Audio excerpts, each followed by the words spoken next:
Hello there and welcome back to another edition of the Hot Lap Classic Remastered. This time we're taking a look at the 1997 TVR Cerbera Speed 6.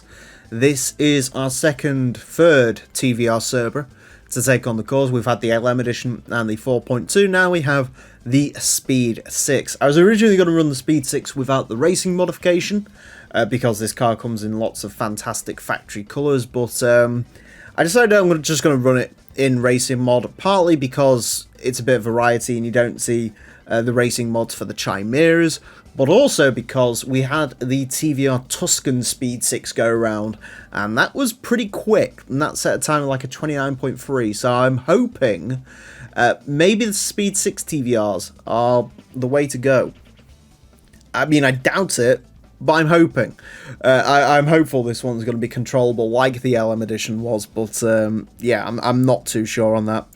You know me, I love TVR. Cerbera is my favourite of all of them. I think it's a fantastic looking thing, and I would dearly like to own one, which is why I want to buy a Chimera instead, because a Chimera is less scary. This one is the Speed 6, so that means it's got the 4-litre inline-6 engine of TVR's own making, as opposed to the, well, I suppose the 4.2 and the 4.5s kind of were TVR V8s, but they're sort of loosely based on Rover V8s, so there you go.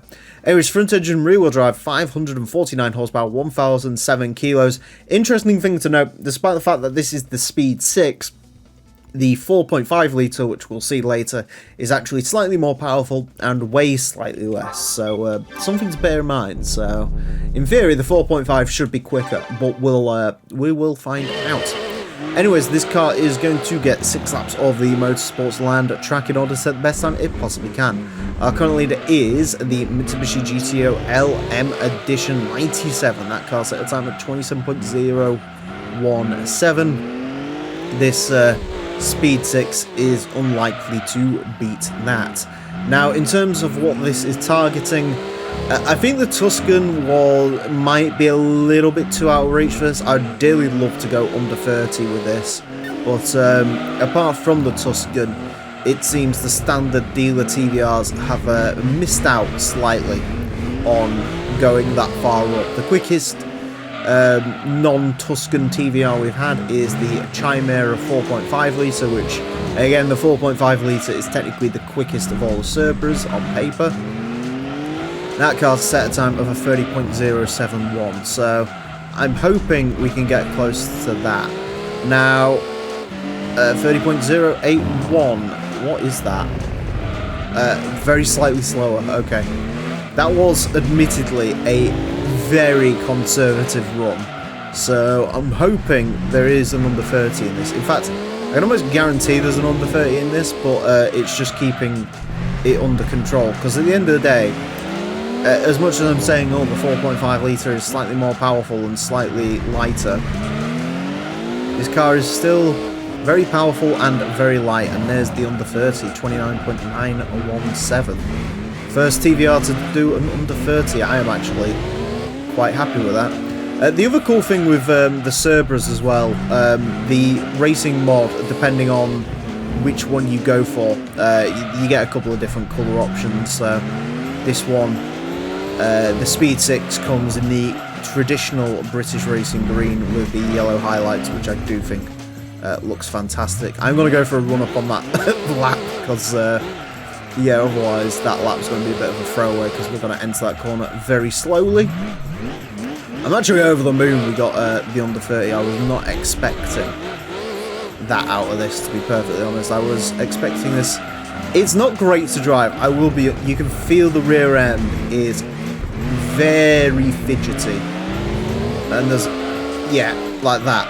It's one of those cars which traditional TVR, really, it really does lure you into a false sense of security, because you're sort of on the throttle like this and you think you've just about got away with it, and then all of a sudden the rear end will just sort of kink out, which there you go, 29.762. I'm happy with that. Let's see if we can get anything more out of this. Like I say, you're just so delicate on the throttle of this.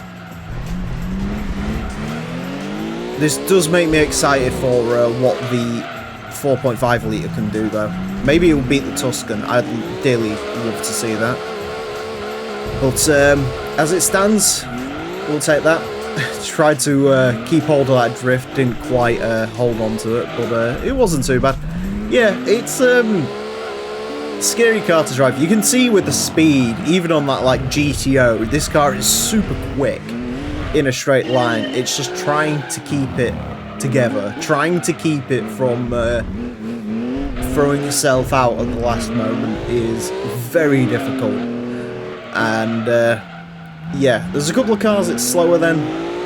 There's a couple of cars that's quicker than, surprisingly. It's quicker than a Viper, which had a sort of similar knife-edge personality to it, so I guess that makes sense. Could have been maybe a bit quicker through Sector 3, as we usually see, but I think that was just an attempt to get that car home. 29.762 will place this in to 96th place. My racing number, coincidentally enough. It is slightly slower than the Mazda 323 GTR, but quicker than an Audi TT Coupe, the Roof BTR Type 1, the Roof RCT, the RX-7 Type RS, the C43 AMG. Up there with a lot of punchy rear-wheel drive vehicles. It is slightly slower than the Viper GTSR, which was obnoxious to drive, and the RX-7 Type R Infini thing. Which could have actually gone quicker, so that's not really massively representative. But, yeah, it's a quick car if it just stays controlled. I mean, stuff like this that wasn't, you know, that was equally as unruly is quicker. Stuff like the Lister Storm V12, the Tuscan Speed 6. Those cars ultimately have higher ceilings than this, so... you know, do you cross-shop at Storm with the Cerbera? Because the Cerbera is, like, a quarter of the price. Yeah, these TVRs are great cars if you know how to handle them, and that is usually the biggest problem. But yeah, there you go. A TVR in the under 30 club that isn't the Tuscan. I'm happy with that. Anyways, thank you all very much for watching. Join me next time when I will be driving something hopefully a bit more teachable, shall we say. And until then, farewell.